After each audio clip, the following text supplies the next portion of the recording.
Alors, vous me laissez terminer, cher Jean. Si vous êtes venu faire le bordel, vous sortez. Entre menaces et pauvreté de vocabulaire, le langage inopportun d'un bon nombre de hauts cadres de l'administration gabonaise laisserait à désirer depuis quelques mois déjà.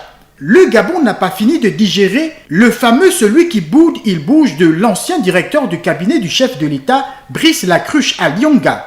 Voilà que les participants au forum de la fonction publique organisé à Libreville il y a quelques jours ont essuyé le manque d'élégance linguistique du Premier ministre chef du gouvernement Julien Kogué-Bekali, avec une atteinte non seulement à la langue de Molière, mais aussi à la liberté d'expression chère à la Déclaration des droits humains dont le Gabon est signataire.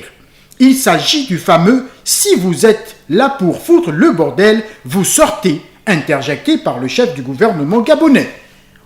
Un homme politique, qui plus est, Premier ministre chef du gouvernement, devrait prendre la parole en public avec beaucoup de tact, en se tenant de respecter la forme et le contenu de son discours, tout en ne perdant pas de vue qu'il est censé être le modèle d'une société avec un langage très courtois.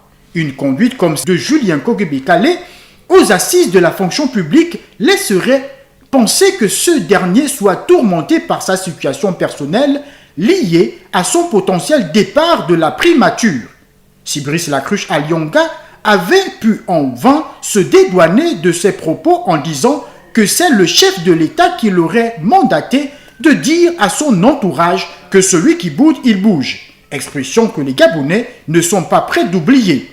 Comment le chef du gouvernement arriverait-il à justifier cette forme de langage tenue à l'endroit d'un fonctionnaire participant au forum de la fonction publique?